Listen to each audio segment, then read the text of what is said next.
Hi, this is Jessie and welcome to a new episode of Marketing Talks. Today we are in Beirut at OSB and we have with us Nader Al-Maleh. Hi Nader. Hi, Thanks for joining us today. Thank you for inviting me here. You are most welcome. And let me say, Nader, today we're going to talk about a very interesting topic. And I think our marketing community will benefit from this episode a lot because it's going to tackle how their businesses can unfold marketing opportunities in difficult times.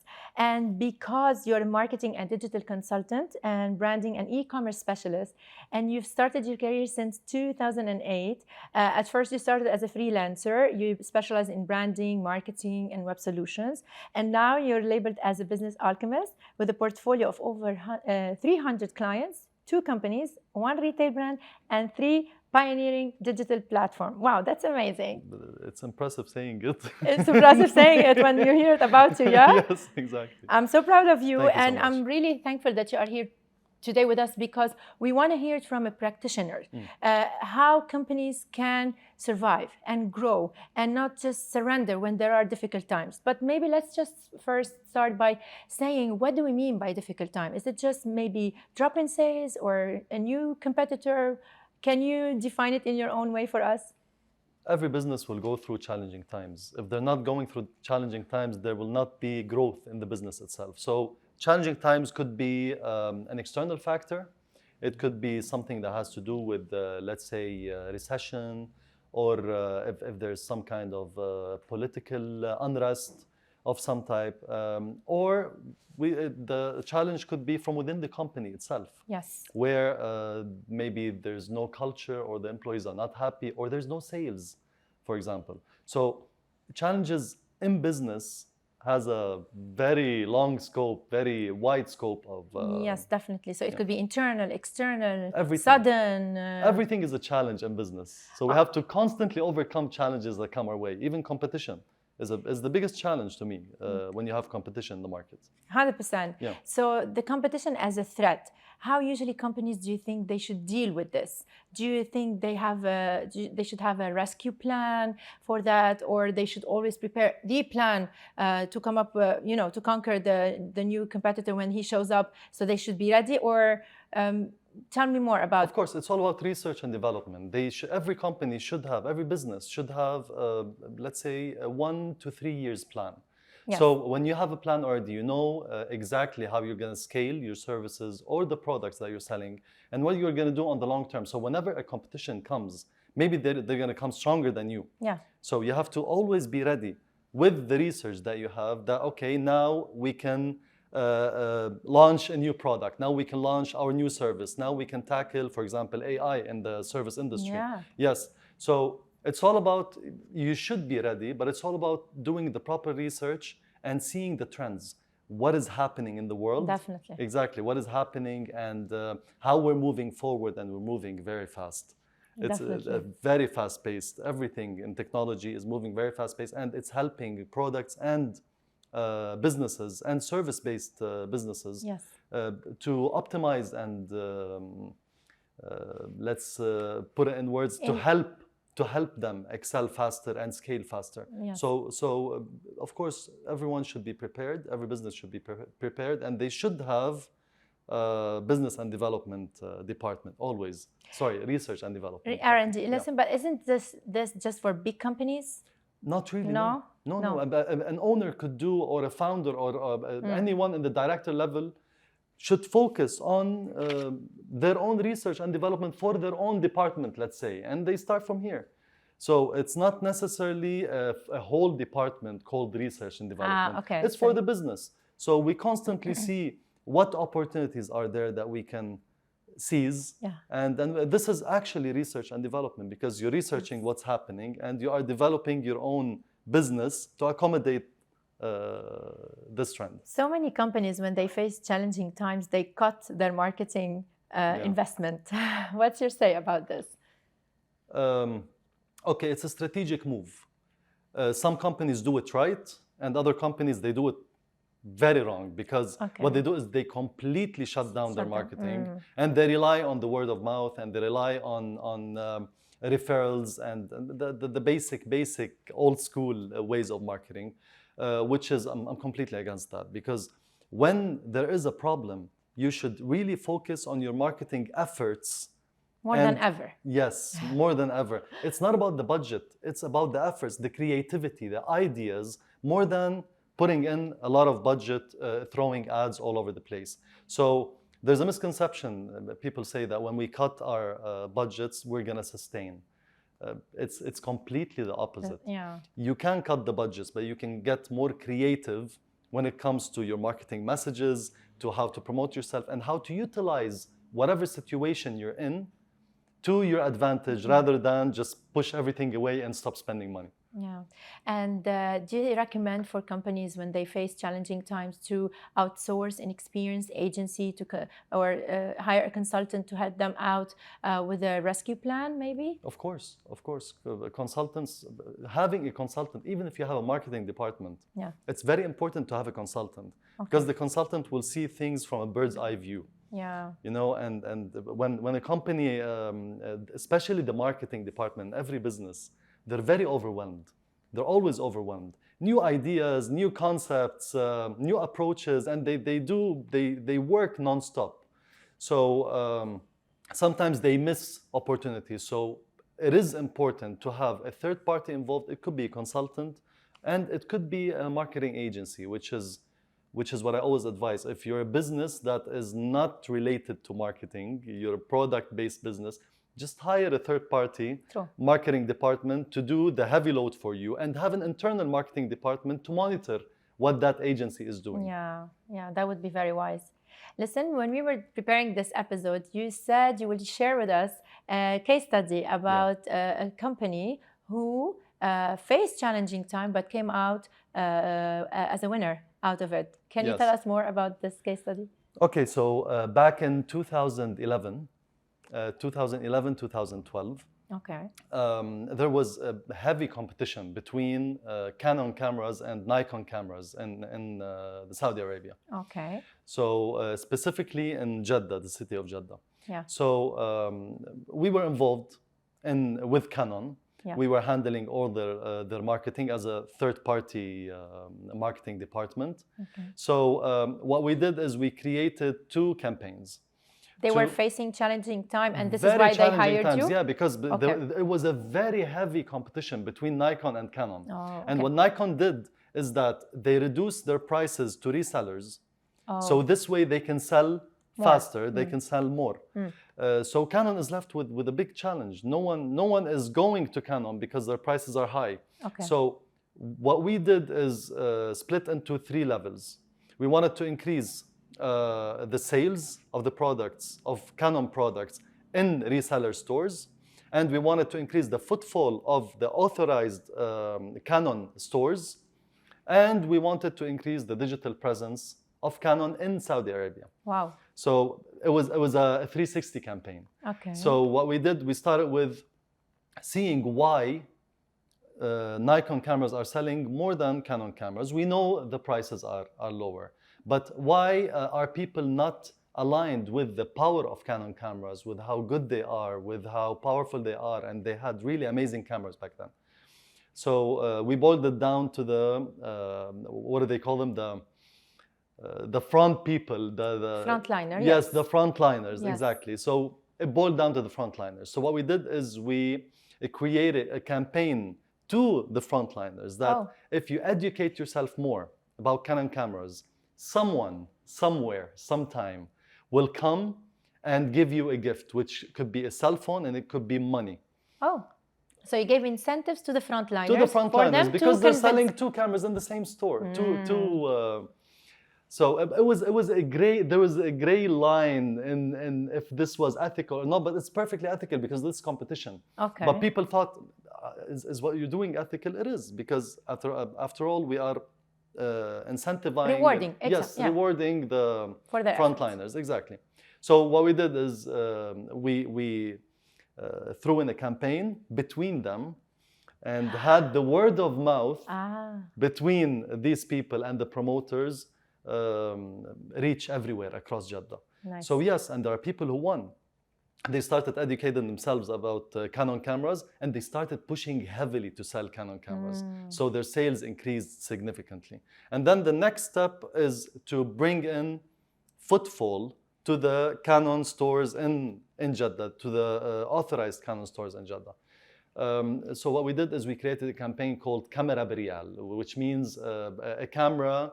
1 riyal is around 26 cents in the US dollars. Okay. So the entire campaign is one camera for 26 cents. Yeah. And what you have to do is go in, and with every purchase from the Canon store, we will give you a voucher that you might win the latest Canon camera, which was back then the 7D. Oh. It was launching, and they wanted also to create a buzz about the 7D. So we actually integrated everything together. Yeah. So this increased the footfall in 3 weeks to 318%. Wow. In only 3 weeks. And of course, because we did a digital campaign pushing people to go to the stores, also it increased the organic followers of their channels for around 5.4K or 5.5K. Wow. Within 3 weeks, completely organic. Wow. Yeah, so here they were impressed. They told us, okay, let's go to phase 3. Okay. Which is basically an online campaign, fully online. We wanted people, we created a campaign called the Eye of Jeddah. Okay. So if you have any kind of camera, whatever camera you have, your phone, an old camera, whatever camera you have, we want you to take a photo of anywhere, any site that is beautiful in Jeddah. Okay. And you post it to a platform that we built. Okay. And after you post it, it has to get the highest votes for you to win a professional camera. Nice. You know, so we were giving incentives for the people who love photography, that we will give you a camera, a Canon camera, but your picture should win. Okay. And we announced that there should be 3 winners. It went crazy. It went crazy. It was for a whole month. We created also a gate where people, before they vote, they have to like Facebook, the page, and they have to follow the Instagram as well. Okay. So and then they can vote. So they started voting, and the audience of their digital platform increased from around 6K to 51K. Whoa! Yes, completely organic as well. It's because all word of mouth. Word of mouth. Yes, and everyone is pushing and sharing to their walls. Back then it was a wall. Yeah. It was a timeline actually on Facebook. So they were sharing, and it actually created a beautiful buzz, ripple effect, let me say. And this was a great campaign during a very challenging time, you know, because they were launching new cameras, and their cameras are expensive, they're not cheap, and they have a competitor that is dominating the market. Yes, the market. Mm-hmm. So this is what we did, and it was a hit. It was great. So can we say here, digital marketing also helps a lot, especially in those challenging times? Yes. Yes. Digital marketing helped, especially now. If we're gonna talk about now, back then it was still new. Digital marketing. There was digital marketing, but not as mature as now. Because now you feel like they only focus on digital marketing. What you said now, the footfall, the frontliners. So this is also it came along with digital marketing. Exactly. Now it is extremely important. Digital marketing is extremely important, but as well you should focus on, if you have a store, if you have a physical store or different stores, you should really focus on these stores as well. Do not neglect or do not rely solely on social media or on digital marketing to bring you customers. You should create an experience in your store. You should create campaigns for people to actually go to the store without looking at their phones. You know what I mean? It should be an integrated campaign, offline and online, especially now, because offline is getting obsolete. I don't know why they're not using it anymore in businesses. They're only focused on, we want to be on social media. That's exactly. It. So your advice for businesses is to consider both, whatever suit the brand experience and the customer experience. And always have a website. Always have a website? Yes. Where's the camera here?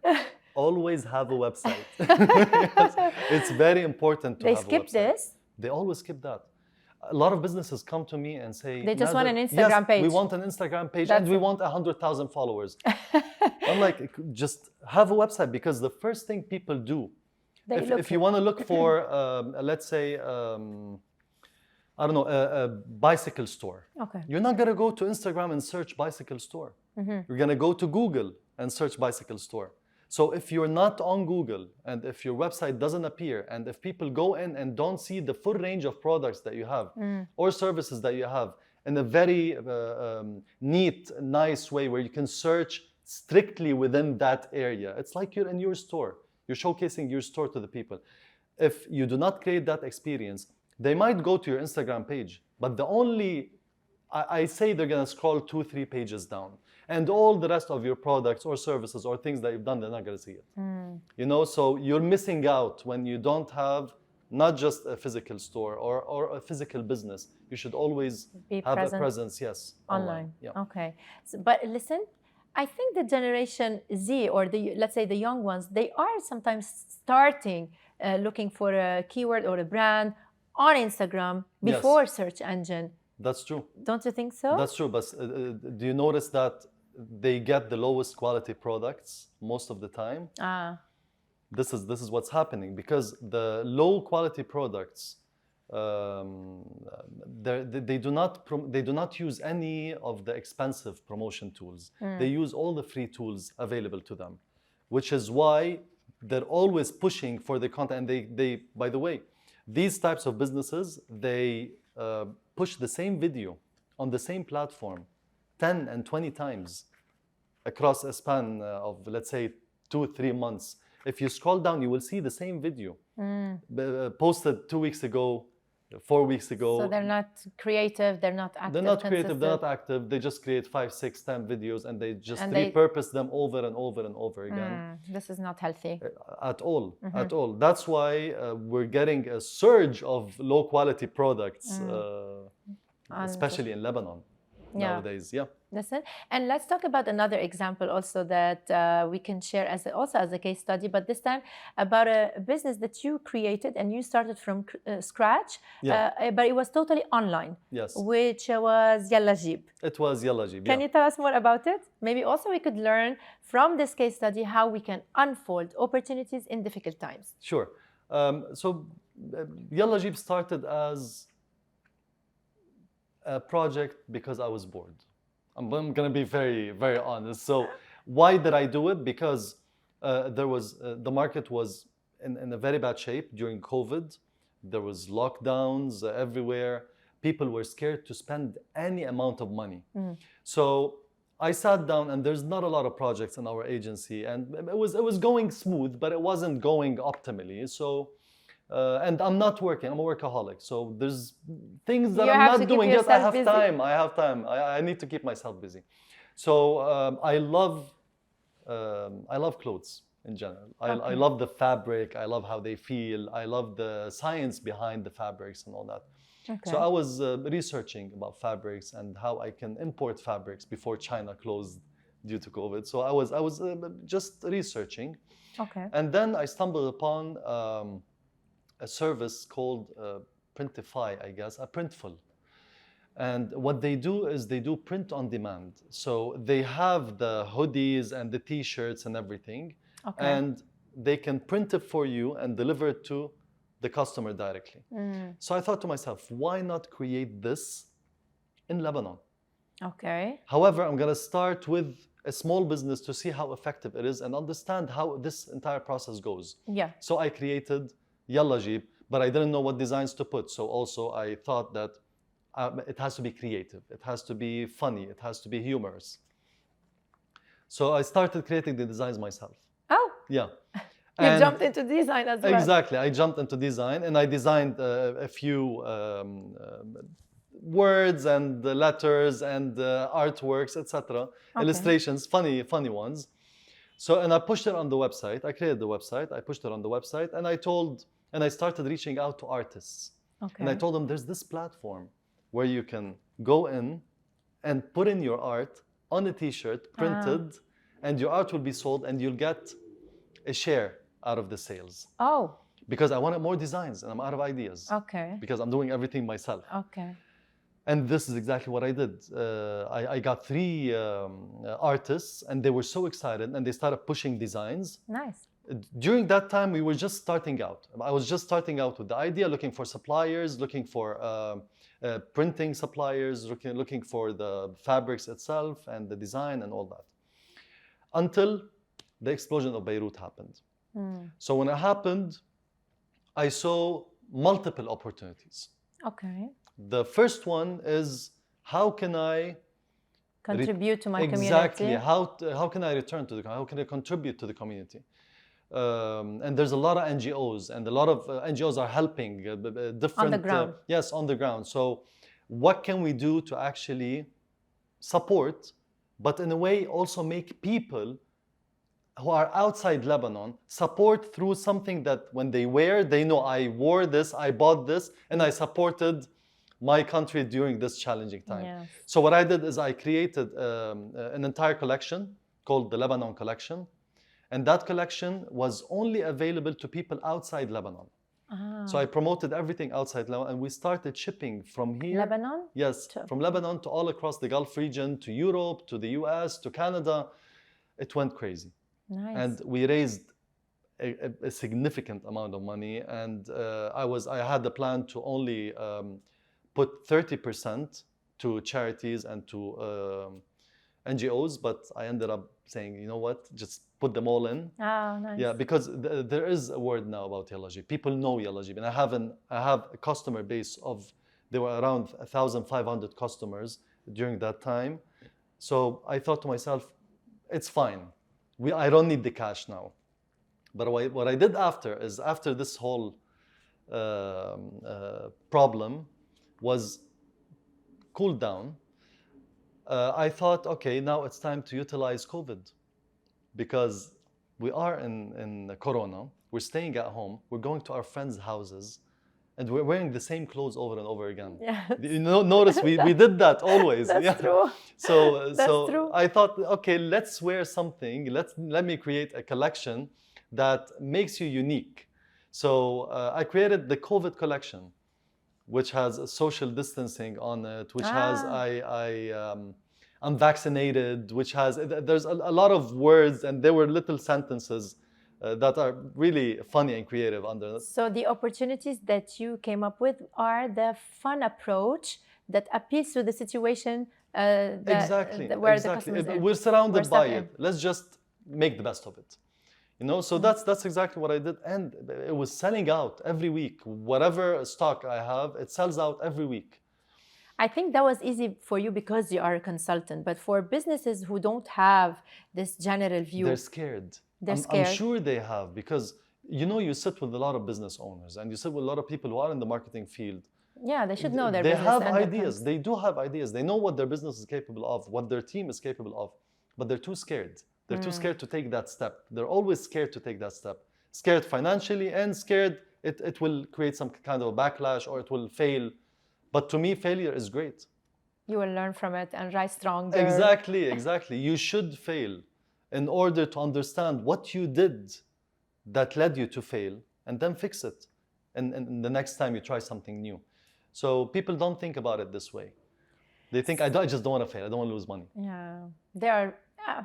Yeah, that's not good. That's not good. So if we want to summarize and give those businesses some tips, highlights and tips from you for them to remember whenever they are facing a challenging time. The first thing they have to I do... remember you said to the camp, be everywhere, have a website. Yes, be everywhere, have a website, and look at what you can provide. If you have a service, you can optimize that service. You can create a sub-service. Sub-service. Exactly, that serves a niche. A niche. Which people always miss that. They just have a service. But how about if you service that niche? Yeah. You know, they always miss that. What they have to do is be everywhere. They should be everywhere. They have a website. In terms of communication, you mean? In terms of communication, communicate your brand everywhere. Even when you're sitting anywhere, communicate your brand. You know what I used to do in Saudi? I'm a very classical kind of marketeer. You know, I take the business from the ground up. I don't focus only on digital media. Yeah. So I used to pretend that I forgot my business card.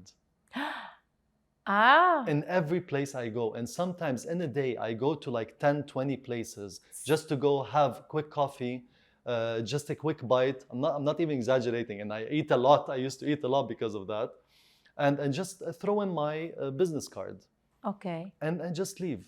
I used to get a lot of calls from that. Oh. So why? Because we're available online. Back then, online was just starting. And at the same time, I'm just throwing my name here and there. It's not my name, it's the company's name, technically. But I got creative. You can. And I also used to stay in a single place for a long time. For example, if I know that there's a new business center, and it's the new trend where everyone's going there, all the businessmen are going there. So I just allocate a budget for 3 months. And that budget would be only going there every single day. Because when people see you regularly there, they start to notice you and they start to open up conversation with you. Hi, how are you? What are you doing? Nice. So this is how I also used to attract businessmen and business owners to actually deal with our company. Wow. You know, so you can get creative. It's just you have to think outside the box on how to get new businesses, new clients. Let's just say also, so if any business owner now is watching us and you're facing a challenging time, Nader is the solution for you. Yeah. Nader, thank you so much for all these details that you gave us, the tips, and those two case studies. They were very inspiring, honestly. Anything you want to say before we say goodbye to our beautiful community? I just want to say I really appreciate this. Thank you so much for having me. And one last advice. Yeah. For everyone that is in marketing or they have a business or they're entrepreneurs, my biggest advice to everyone is always be so loud and proud about what you do, so people know what you do and so people approach you. This is the biggest advice that I have for everyone I meet. That's nice. Thank you, Nader. Thanks for watching and see you with the next episode.